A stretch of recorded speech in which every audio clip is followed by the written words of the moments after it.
नमस्ते मेरे भाइयों, कैसे हैं आप सब। एक बार फिर से आपका स्वागत है। उम्मीद करता हूं कि आप सब अच्छे होंगे।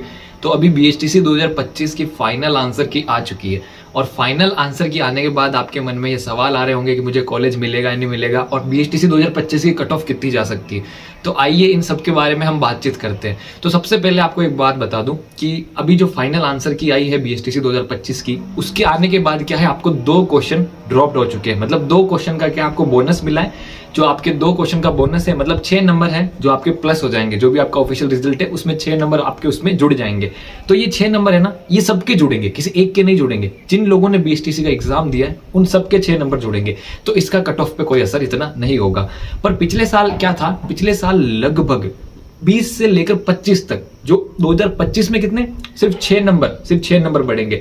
पर पिछले साल कितने थे, 20 से 25 नंबर बढ़े थे। इसलिए पिछले साल क्या था, इतनी कट ऑफ चली गई थी।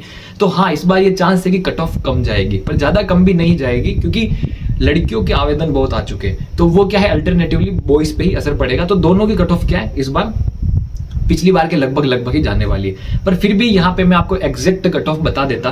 पर एक और चीज है जो हमें नहीं पता है। वो चीज क्या है आपको पता है, नॉर्मलाइजेशन। तो देखो, नॉर्मलाइजेशन जो है, आपको इसकी चिंता करने की जरूरत नहीं है कि आप टेंशन ले रहे हो यार नॉर्मलाइजेशन हो जाएगा, मेरे को कॉलेज नहीं मिलेगा, ये नहीं मिलेगा। ये आपके हाथ में बिल्कुल नहीं है। ये विभाग है, विभाग करेगा। पर यहाँ पे नॉर्मलाइजेशन है ना, बिल्कुल गलत चीज है। गलत चीज क्यों है, क्योंकि पिछली बार भी कोटा विभाग ने परीक्षा करवाई थी और एक ही शिफ्ट में करवा दी थी। इतने सारे स्टूडेंट्स थी, पिछली बार भी 6 लाख के लगभग स्टूडेंट्स थे और अभी भी इतने ही थे। पर पता नहीं इनको 2 जो शिफ्ट में है क्यों बांटा और पता नहीं क्यों नॉर्मलाइजेशन कर रहे हैं। तो यहाँ पे ये चीज बिल्कुल गलत है। पर फिर भी मैं आपको बताता हूँ कि अगर आप काउंसलिंग करवाओगे, सबसे पहले हम काउंसलिंग के बारे में बात करते हैं। सबसे पहले मैं आपको बता दूं, जो नंबर का जो बोनस मिला है ना, वो कैसे मिला है कि मानो वो क्वेश्चन किसी ने गलत भी किया हो या सही किया हो, उसके नंबर क्या है, सबको मिलेंगे, है ना। कोई ऐसा नहीं कि बढ़ जाएंगे। वो मैं आपको ये क्लियर करना चाहता था। अब है काउंसलिंग। तो देखो, इस बार अगर आप एक चीज नोटिस करोगे कि जो कोटा विभाग है ना, इसका काम बहुत फास्ट चल रहा है। जो इस बार सिलेक्ट हो जाएंगे ना, जिनको कॉलेज मिल जाएंगे ना, वो बहुत लकी है क्योंकि उनका काम देखो कितना फास्ट हो रहा है। अगर आप पिछले 2 साल के एग्जाम्स देखो तो एक महीने में रिजल्ट आता है, रिपोर्टिंग की डेट आगे बढ़ाई दी जाती है, ऐसी चीजें हो रही। पर इस बार हर काम फास्ट हो रहा है। आपका रिजल्ट भी देख लो 14 दिन में आ जाएगा। तो इसलिए मैं आपको कहूंगा कि काउंसलिंग सबको करवानी चाहिए। क्यों करवानी चाहिए, क्योंकि देखो यार, आ गई तो ठीक है, वरना 45 दिनों में, एडमिशन के 45 दिनों में वापस आपका रिफंड आ जाएगा। ये जो है कोटा विभाग के ऑफिशियल नोटिफिकेशन में दिया हुआ है। इसलिए मैं आपको कहूंगा कि जो है आपको करवानी चाहिए काउंसलिंग। और फिर भी जिनके 380 से प्लस है, कहीं पे भी मत पूछना कि काउंसलिंग करवाए, कॉलेज मिल जाएगी या नहीं मिलेगी।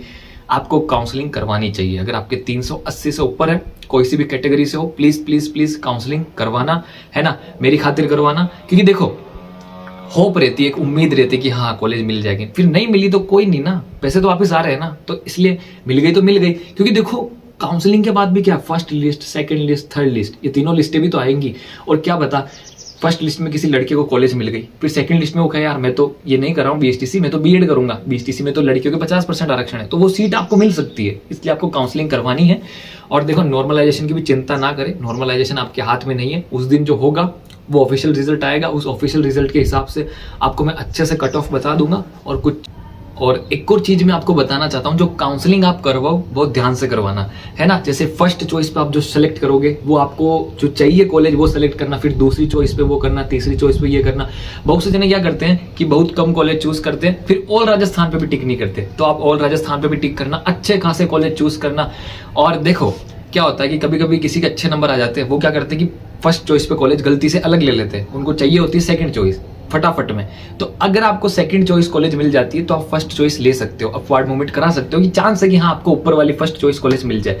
पर अगर आपको आपकी फर्स्ट चॉइस, आपने कॉलेज जो सिलेक्ट करी है वही मिल गई, तो आप सेकंड चॉइस में नहीं जा सकते। और ऐसी बहुत सी चीजें कि किसी के नंबर जो आए हैं वो कट ऑफ के आसपास आए, पर वो चूज क्या करते हैं, 5-6 कॉलेज चूज कर लेते हैं और राजस्थान पे टिक नहीं करते। तो फिर उनको सेकंड लिस्ट में भी नहीं मिलता है और बहुत से को तो फर्स्ट लिस्ट में ही मिलता है इसकी वजह से। इसलिए काउंसलिंग जब होगी मैं वीडियो बनाऊंगा, पर अगर आप वो वीडियो ना देख पाए तो ये बात ध्यान रखना कि काउंसलिंग अच्छे से सोच के करना। वहां पर कॉलेज की लिस्ट होगी, उसमें आप अच्छे से सोचना, एक दिन सोच लेना, फिर अगले दिन करवा लेना काउंसलिंग। ये चीजें आपको ध्यान रखनी है। और बस फिलहाल के लिए इतना ही, मिलते हैं नेक्स्ट वीडियो में। आपका बहुत बहुत धन्यवाद। कोई आपका डाउट हो तो कमेंट बॉक्स में पूछ लेना। और बस